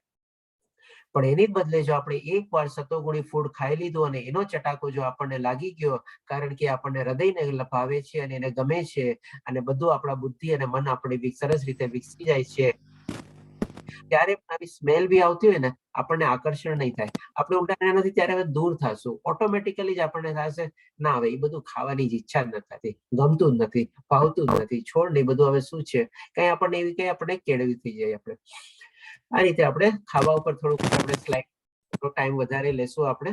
હવે પછી આપણે શું છે કે ભાઈ ખાવાના ઉપર જ આપણે ઓર આગળ વધીએ કે જે આપણને ખાવાનું બનાવતા હોય અથવા તો જે આપણને ખાવાનું પીરસતા હોય એની પણ આપણા ખાવા ઉપર કેવી અસર પડે છે અને પછી ખાવાના ઉપર અસર પડીને આપણા મનસ્થિતિ ઉપર અને આપણા બુદ્ધિ ઉપર કેવી રીતે અસર પડે છે એ જોઈએ. જેમ કે આપણે બે એક્ઝામ્પલ લઈએ. આપણે સૌથી પ્રથમ તો આપણે શું કે મંદિરમાં આપણને જે આપણે પ્રસાદ મળતો હોય એમાં એક આપણે કોમન ચીજ લઈએ જેમ કે ખીચડી. તો એ લોકો જયારે બધા ભક્તોને બધા બનાવતા હોય એટલા સરસ રીતે ભાવથી બનાવતા હોય ખીચડી તો તમે જોજો ઘણી વાર આપણને ઘરમાં ખીચડી ન ભાવે પણ એ આપણે મંદિરના પ્રસાદની ખીચડી આપણને ભાવતી હોય. અને ઘણી વાર આપણે શું છે એક પર્ટિક્યુલરલી એ દિવસે જેમ કે શનિવાર રવિવારે ક્યારેક ટાઈમ મળે ને તો ખાસ એ મંદિરની આપણે ખીચડી ખાવા માટે જતા હોઈએ. એટલે કે આપણે પ્રસાદિયા ભગત બની ગયા હોઈએ ઘણી વાર આપણે એવી રીતે આપણે. પણ ડેફિનેટલી ચાલો એ બી સારું જ છે. આપણે એ બાને મંદિરે જઈએ પ્રસાદ ગ્રહણ કરીએ એ પણ સારું જ છે આપણે. પણ એ ત્યારે આપણે કેટલું સરસ આપણને ખીચડી ભાવે છે અને ઘરમાં આપણે ખીચડી બનાવીએ ત્યારે કેવું છોકરાનું બધાનું મોઢું બગડે આપણે. તો હવે એ ચીજને પણ આપણે સરસ રીતે આપણે સમજાવી શકીએ છીએ અને આપણા બાળકોને પણ એ પ્રમાણે કેળવી શકીએ છીએ. એવી જ રીતે જેમ આપણે આપણા ઘરમાં માતા આપણે રસોઈ બનાવતી હોય અને છોકરાને જયારે પીરસે તો એ સ્વાદ શું છે એને કેટલી લાંબી સમય સુધી ઘણી વાર તો આખી જિંદગી સુધી યાદ રહે છે. અને એ જે માતા ચીજ બનાવીને આવતી હોય એ ચીજ ક્યાંય બીજે ક્યાંય ખાય અથવા તો માની લો કઈક એવો મોકો મળે કે પોતાના મેળે બનાવી હોય એવો સ્વાદ એને ક્યારેય નહીં મળે આપણને. કારણ કે એવો પ્રેમ, એવો ભાવ, એવી લાગણી એ બધી ચીજ એવા ભક્તોમાં હોય છે, એવા માતાના પ્રેમમાં હોય છે અને એ બધી ચીજ આપણે એમાં લાગેલી હોય છે. નહીં તો કેમ આપણને ફરક લાગે? એટલે કે બનાવનાર અને પીરસનાર બંનેની પણ મનસ્થિતિ કેવી છે, કેવા ભાવ છે, કેવી લાગણી છે એ પણ આપણે ફૂડમાં એટલે કે ખોરાકમાં સ્વાદ તરીકે નીચોવાય છે. અને પછી જયારે આપણે ગ્રહણ કરીએ છીએ એ પણ આપણા મન અને બુદ્ધિ સુધી પહોંચે છે. હવે માની લો આપણે સરસ મજાનું એવી રીતે ભક્તોના બનાવેલું અથવા આપણે મા બાપના ઘરમાં બનાવેલું સાત્વિક ફૂડ ને બધું ખાઈએ છીએ, સરસ રીતે બનાવેલું છે. હવે આપણા ઉપર બી તો આવે ને કઈ જેમ એ લોકો ઉપર આવે છે કે ભાઈ સારા મનથી અને સારી ભાવનાથી ને સારા આપણા મૂળથી ને બધું બનાવવાનું તો આપણે પણ કેવી રીતે લેવાનું ગ્રહણ? થાળીમાં માની લો પીરસી દીધું આપણને માતા એને બધું અને ત્યારે આપણે મોબાઈલ અને આમ કરતા હોઈએ શું થવાનું બોલો? શું ફરક પડવાનો? અથવા તો ટીવી આમ ખાતા હોય ને આમ સામે ટીવી જોતા હોઈએ તો એવી રીતે આપણે શું છે એની બદલે આપણે સામે જયારે આપણે થાળી પીરસેલી હોય એને નમન કરી, એને પ્રાર્થના કરી, એને આપણે પૂજી અને પછી આપણે પ્રસાદ કે આપણે ફૂડને આપણે ગ્રહણ કરીએ તો એ પણ આપણી મનસ્થિતિ ઉપર અને બુદ્ધિ ઉપર આપણને ઘણો અસર પડે છે. નહીં તો ઘણી વાર તમે ખાલી સાત્વિક ફૂડની થાળી પીરસાઈ ગઈ અને છાપું વાંચતા, મોબાઈલ જોતા, ટીવી જોતા, કંઈક ને કંઈક કરતા તમે શું ખાધું ને એ ઘણી વાર ખબર નથી હોતી. 2 કલાક પછી પૂછે ને આજે તું જમવામાં શું જમ્યો હતો? શું હતું? પોતાને યાદ જ ન હોય. બોલો આગલા દિવસનું તો યાદ જ ન હોય. હું તો એ ટાઈમનું જ કહું છું. રાતનો જ તમે એટલે 7, 7:30 જમ્યો ને સુતી વખતે એને પૂછો કે તું આજે જમ્યો તો શું આજે રાતના? ખબર જ નથી. તો આવી રીતે બી આપણે ખાવું ન જોઈએ. એટલે કે આપણે બધી રીતે જો આપણે ખાવાને આપણે જો સરસ રીતે ઇમ્પોર્ટન્સ આપીએ આપણી લાઈફમાં તો છે ને આપણું લાઈફ ઘણી બધી ચેન્જ થઈ શકે છે. એવું નથી કે ખાવાની બહુ નાની ચીજ છે, બહુ અગત્યની ચીજ છે, બહુ ઇમ્પોર્ટન્ટ ચીજ છે. અને બહુ આપણે જો સરસ રીતે એને કેળવી લઈએ, આપણી ફૂડિંગ હેબિટ જે કહીએ આપણે, ફૂડિંગ હેબિટ જો આપણે સારી રીતે કેળવી લઈએ તો જે ભગવાન શ્રી કૃષ્ણ કહે છે ને, આપણું આયુષ્ય પણ એ વધારે છે. આપણે બોલો બળપૂર્વક. અને આજના તારીખમાં તો આપણે કહીએ ને, ઇમ્યુનિટી બી આપણી વધારે છે. એટલા માટે આપણે આજે બધી 2-3 સ્લાઇડ કવર કરી. થોડો ઘણો ટાઈમ મેં આપણો વધારે લીધો ત્યાં ડિટેલમાં સમજાવવા માટે. હવે આપણે જોઈએ કે ભગવાન શ્રી કૃષ્ણ હવે યજ્ઞ ઉપર આવે છે. તો જે યજ્ઞ શાસ્ત્રોક્ત વિધિ પ્રમાણે કર્તવ્ય સમજીને ફળની આકાંક્ષા નહીં રાખનારા લોકો દ્વારા કરવામાં આવે છે તે સાત્વિક હોય છે. હવે આ ચીજ પણ આપણે જોઈ લઈએ કે ભાઈ સૌથી પ્રથમ તો જે યજ્ઞ શાસ્ત્રોક્ત વિધિ, આજે જેમ કે અહીંયા ફોટો આપેલો છે, આપણે એને જ લઈએ. માળા આપણે જપવાની છે, હરે કૃષ્ણ મહામંત્રની આપણે માળા જપવાની છે. હરે કૃષ્ણ કૃષ્ણ કૃષ્ણ હરે હરે, હરે રામ રામ રામ હરે હરે. 108 મણકાની માળા હોય છે, આપણે માળા જપવાની છે. આપણે શાસ્ત્રોક્ત વિધિ પ્રમાણે આપણે આગલા અધ્યાયમાં બધી જોઈ ગયા, પર્ટિક્યુલરલી 6ઠ્ઠા અધ્યાયમાં ધ્યાન યુગમાં આપણે જોયું હતું કે ભાઈ અલગ અલગ યુગમાં કેવી રીતે આપણા શાસ્ત્રોમાં બધી ભગવાનને આપણે યજ્ઞ કરવાની પદ્ધતિ વર્ણવેલી છે. અને ચોથો અધ્યાય આપણે લીધો, એમાં પણ આપણે જોયેલું હતું કે ભાઈ આજના કલયુગમાં આપણે ભગવાનનું નામ જપવું એ જ આપણો મોટામાં મોટો યજ્ઞ છે. અને એના સિવાય બીજો કોઈ ઉપાય નથી, કોઈ ઉપાય નથી, કોઈ ઉપાય નથી. એટલે કે શાસ્ત્રોમાં પણ આ પ્રમાણે વિધિ કીધેલી છે. આપણે એટલા જ માટે આપણે માળા જપીએ છીએ. અને પછી બીજું શું કે છે કે વિધિ પ્રમાણે કર્તવ્ય સમજીને, એટલે કે આપણે શું છે, આપણે as a matter of duty ભગવાનનું નામ લેવા માટે આપણે કરવું છે એટલે કરવું જ છે. એમ નહીં કે ભાઈ આપણે કંઈક એના માટે ફળ આપણે ઈચ્છિત કરીએ કે ભાઈ આજે હું 16 માળા કરી લઉં, આજે આમ કરી લઉં તો મને આ ફળ મળી જાય, ઓલું ફળ મળી જાય. એટલે કે શું કે ફળની આકાંક્ષા નહીં રાખવાની, પણ આપણી મેટર, આપણી ડ્યુટી છે ભગવાનની આપણે સેવા કરવાની, ભગવાનનું આપણે નામ લેવાનું, અને કલયુગમાં આપણે માળાનો આપણે યજ્ઞ કરવાનો. એટલે કે કરવાનું છે એટલે કરવાનું છે. એમ નહીં કે એની સાથે કોઈ આપણે ફળની આકાંક્ષાને જોડીએ છીએ. એ જોડશું તો આપણું રિઝલ્ટ ઝીરો થઈ જશે. ભગવાન આપણને ફળ તો આપી દેશે, અને આપણા કોઈ આધ્યાત્મિક કર્મ એટલે કે અકર્મ આપણા બંધાણા નહીં. આપણે સકામ કર્મ આપણા થઈ ગયા અને ભૌતિક દુનિયામાં આપણે બંધાઈ ગયા. એ પ્રમાણે એટલે કે ફળની આકાંક્ષા નહીં રાખનારા લોકો દ્વારા કરવામાં આવે છે તે સાત્વિક હોય છે.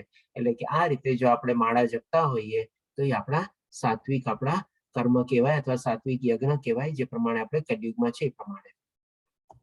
હવે ભગવાન શ્રી કૃષ્ણ આપણને 12મા શ્લોકમાં કહેશે રાજસી યજ્ઞ. જેમ આપણે કીધું હતું ને, આપણે પેલા ખોરાક આપણે કવર કરશું, પછી યજ્ઞ, અને યજ્ઞને પણ ભગવાન શ્રી કૃષ્ણ 3 અલગ અલગ ભાગમાં ડિવાઈડ કરે છે. તો પેલા આપણને સાત્વિક યજ્ઞ કીધો આપણે, હવે આપણે રાજસિક યજ્ઞ જોઈએ.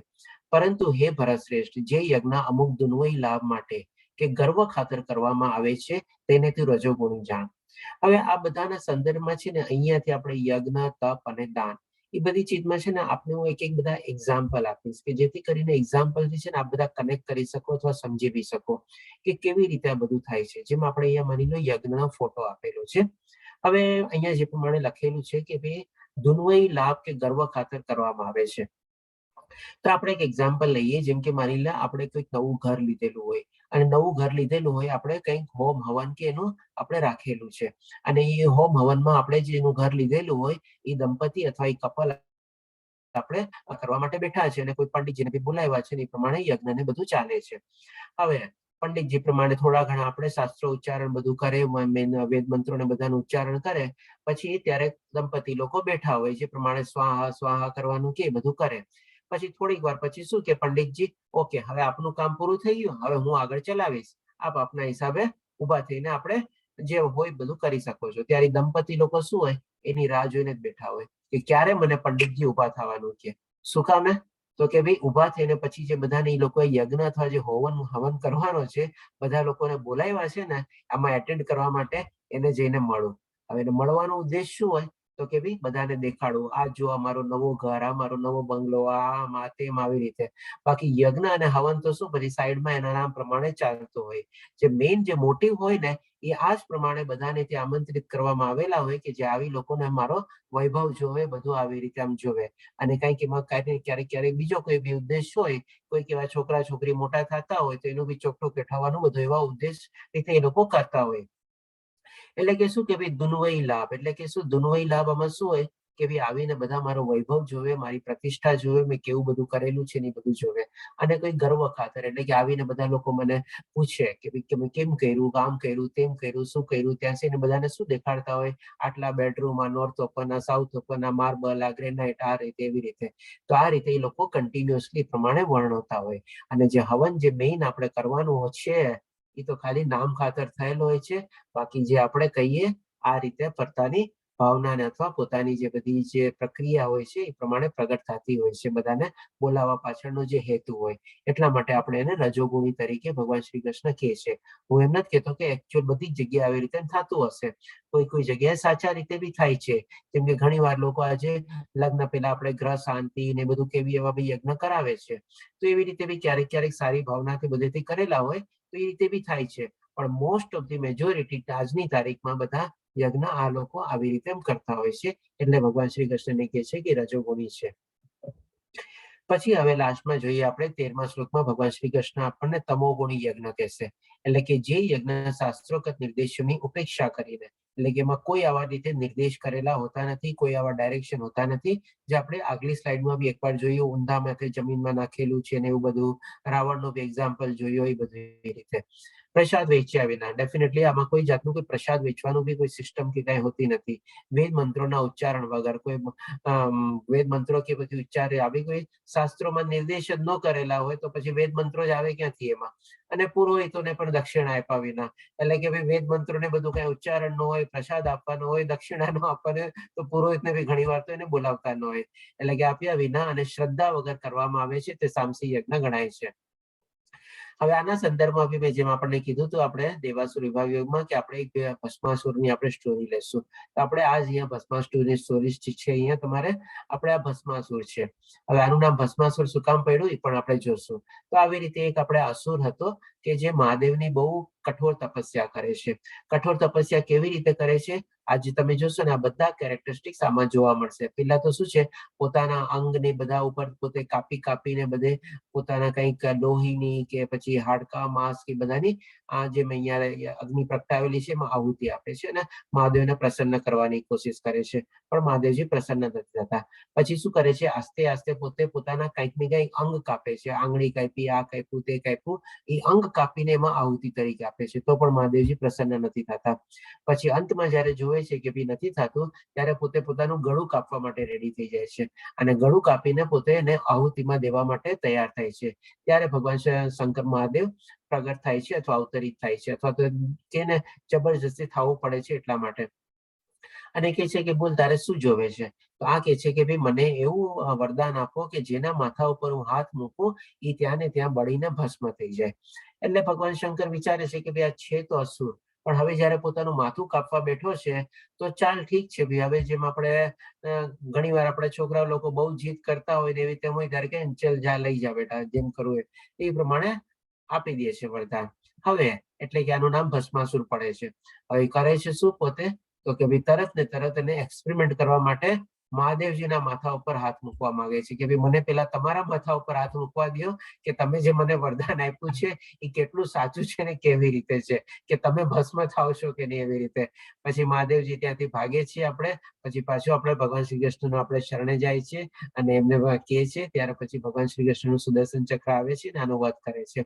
એટલે કે આ રીતે આનું નામ ભસ્માસુર પડેલું હતું. અને કોઈ જાતનું શાસ્ત્રો વિધિ કે કાંઈ નહીં, પોતાના અંદર જે આત્મા રહેલો છે એને પણ કષ્ટ આપવું, બીજાને પણ કષ્ટ આપવું, જેને વરદાન આપ્યું એના જ ઉપર એક્સપેરિમેન્ટ કરવા માંગે છે કે ભાઈ હું તમને ભસ્મ કરવા માંગુ છું અને જોવા માંગુ છું. એટલે તમે જોઈ શકો છો કે આમાં કેવી કેવી ઈચ્છા, કેવી વાસના, જે પ્રમાણે ભગવાન શ્રી કૃષ્ણ આગલા શ્લોકોમાં વર્ણવ્યું એ પ્રમાણે આપણે. તો આ રીતે આપણે ભસ્માસુરની સ્ટોરી લીધી. હવે આજે આપણે અહીંયા યજ્ઞ સુધી રાખશું. આપણે કાલથી આપણે 14મા શ્લોકથી આપણે 28મા શ્લોકમાં કરશું, જેમાં આપણે તપ અને દાન, અને તપમાં બી ભગવાન શ્રી કૃષ્ણ 3 પ્રકારનું તપ બતાવશે આપણને. પછી આપણને દાન ઉપર કહેશે અને પછી ઓમ તત્સત ઉપર આપણને કહેશે. તો એ આપણે કાલે કવર કરશું આપણે. હવે જો આના સંદર્ભમાં કોઈને કોઈ પ્રશ્ન હોય તો આપણે લઈ શકીએ છીએ.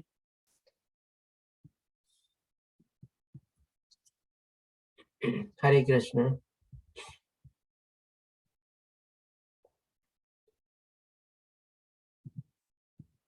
કોઈ પ્રશ્ન? જય શ્રી માતાજી. ઘણા વખત પછી આપને જોયા. સવારે નથી આવતા આપ શ્લોકા પઠનમાં? જી મહેશ પ્રભુજી, આપનો હેન્ડ રેઇઝ છે. પ્રભુ, આપે 3 પ્રકારના ખોરાકની વાત કરી, સત્વગુણી, રજોગુણી અને તમોગુણી માટે. હવે ઋતુ પ્રમાણે શાકભાજી, ફળ ફળાદી અવેલેબલ હોય છે અને એમ કહેવાય છે કે બધા જ 5 પ્રકારના સ્વાદ શરીર માટે પોષક તત્વ છે: ખારો, ખાટો, કડવું, તીખું અને તુરો. હવે જો સત્વગુણી વ્યક્તિનો જે ખોરાક બતાવેલો છે એમાં તો એમ લખ્યું છે કે કડવું, ખાટું, ખારું ન ખાવું. રજોગુણી એવું ખાઈ શકે છે, બરાબર છે? તો પછી બધી વસ્તુનું પોષણ કેવી રીતે મળે? એનો અર્થ એવો થયો કે કદાચ સત્વગુણી અન્નનો જે પ્રકાર બતાવ્યો છે એ યોગી વ્યક્તિઓ માટે હોઈ શકે. ઓકે પ્રભુજી. હા, હવે આપનો પ્રશ્ન શું છે આના સંદર્ભમાં? કે સત્વગુણી ખોરાકમાં આવો ખોરાક ખવાય કે ના ખવાય? ખારો, ખાટો, કડવું, તીખું, તુરો. ઓકે, સૌપ્રથમ તો આપણે જે પ્રમાણે કીધું કે ભાઈ જે 5 સ્વાદ આપણા શરીરને જરૂરી છે એ આપની વાત બરોબર છે. સિઝન પ્રમાણે બધા ફ્રૂટ્સ, વેજીટેબલ્સ બધું મળે છે, એ વાત આપની બરોબર છે. આપણે હવે જે પ્રમાણે ભગવાન શ્રી કૃષ્ણે કીધેલું છે ને, જે રજોગુણી ફૂડમાં તીખું, ખાટું, ખારું ને બધું આપણે વાપરેલા છે, એમાં તમે સૌથી પહેલા પ્રથમમાં આગળ વળ જોજો, અતિશય અથવા વધારે પડતું વાપરેલું છે. એટલે કે જે રજોગુણી હોય છે ને એને આવું હોય છે કે વધારે પડતું ખાટું, વધારે પડતું તીખું, વધારે પડતું આવું ભાવતું હોય છે. ઘણી વાર હોય ને કે ભાઈ મને ખાટું બહુ ભાવે, મને તીખું બહુ ભાવે, મને સ્પાઇસી બહુ ભાવે, એટલે કે વધારે પડતું અથવા અતિશય રીતે. પણ જો નોર્મલ માત્રામાં હોય ને તો જેમ આપણે સત્વગુણમાં બી જે પ્રમાણે આપણે આહાર ને બધું જે ખોરાકને તૈયાર થાય છે એમાં પણ આપણે તો મીઠું, મરચું, આ તે બધું જ આપણે એમાં હોય છે. એમાં નથી કે આપણે નિમક નથી હોતું, મરચું નથી હોતું, ખાલી ગળ્યું હોય છે, એવી રીતે નથી હોતું. પણ બધું શું સપ્રમાણમાં હોય છે, જે બધું માપસર હોય છે, કે જેથી કરીને આપણને શું છે, જીભને કોઈ એક પર્ટિક્યુલર સ્વાદ એવો હોય કે ભાઈ ખાટું જ ભાવતું હોય એટલે આપણે ઉપરથી લીંબુ એડ કરીએ, ઘણા લોકો ઉપરથી કાચા મરચા ખાય, અથવા ઉપરથી ઘણા લોકોને નિમક હંમેશા વધારે જ જોતું હોય. એટલે કે આવી રીતે અતિશય પડતું અને વધારે પડતું જયારે ખાવાનું એવી હેબિટ કેળવાઈ જાય છે ત્યારે એ રજોગુણમાં થાય છે. બાકી સત્વગુણમાં શું છે, આ 5 પ્રકારના સ્વાદ રહેલા હોય છે. એવું નથી કે સત્વગુણ આપણે સ્વાદ વિહીન હોય છે, એમાં કોઈ આપણને ભાવતું ન હોય, પણ ઉલટાનું વધારે સારું હોય છે. કારણ એટલા માટે ભગવાન શ્રી કૃષ્ણે શું કીધું, સ્નિગ્ધ હોય છે, રસયુક્ત હોય છે, જ્યુસી હોય છે, બધા જ ટાઈપના એકદમ ઇવન પ્રમાણસર બધું હોય છે. એટલા માટે એ રીતે આપણે લેવાનું છે. આપણે સત્વગુણ વાળું ફૂડ અને રજોગુણ વાળું ફૂડ, એમ નહીં કે ભાઈ સત્વગુણમાં 5 આપણે જે સ્વાદ છે એ નથી હોતા અને રજોગુણમાં હોય છે, પણ રજોગુણમાં વધારે માત્રામાં હોય છે, જેને કહે ને in access about the normal. અને ઓલામાં જે હોય છે ઓલામાં નોર્મલ અને પ્રમાણસર અથવા પ્રમાણયુક્ત હોય છે, અને આમાં જેને કહે એક્સેસિવ, બસ એવી રીતે. ઓકે પ્રભુ, ધન્યવાદ. એટલે જ આજકાલ બેલેન્સ ડાયટ નું બહુ ચલણ વધી ગયું છે. હા જી પ્રભુજી. ભલે એક વેપાર ધંધો થઈ ગયો છે, એક વેપાર ધંધો થઈ ગયો છે, પણ બેલેન્સ ડાયટ નું બહુ વર્ચસ્વ ચાલ્યું છે. ચાલે છે. એમાં બીજી રીતે બી હોય છે. બેલેન્સ ડાયટમાં એ લોકો કેલોરી પ્રમાણે જોવે છે, કેટલા કેલરીનું ઇમ્પોર્ટન્સ કેલોરી પ્રમાણે હોય છે, મિનરલ્સ હોય એ છે, ધંધાકીય છે એટલે પોતાની દ્રષ્ટિથી પહેલા જોવે ને, નફો નુકસાન પહેલા જોવે. બસ ચાલો, બીજા કોઈ પ્રશ્ન?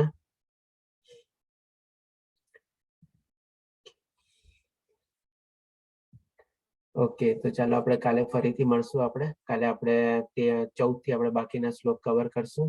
હરે કૃષ્ણ. હરે કૃષ્ણ પ્રભુજી, જય શ્રી કૃષ્ણ. હરે કૃષ્ણ પ્રભુજી. હરે કૃષ્ણ પ્રભુજી 1લી તારીખ થી હું નથી, એટલે પઠન માટે કે શ્લોક માટે હા જોઈ લેશું, બરાબર થઈ જશે. આપણે હર્ષા માતા વિશે, દેવતી માતાજી વિશે, આજે જયશ્રી માતાજી બી દેખાય છે આપણે. હા, જયશ્રી માતા ઘણા દિવસે દેખાયા. હા, ઘણા દિવસે. હા પ્રભુજી, હરે કૃષ્ણ. હા માતાજી, આપનો અવાજ નહોતો સંભળાણો પેલા. નથી, જરા તબિયતમાં મજા નથી. અચ્છા, ઓકે, કઈ વાંધો નહીં. ઓકે, તો હરે કૃષ્ણ. ફરીથી મળશું આપણે કાલે. હરે કૃષ્ણ. હરે કૃષ્ણ.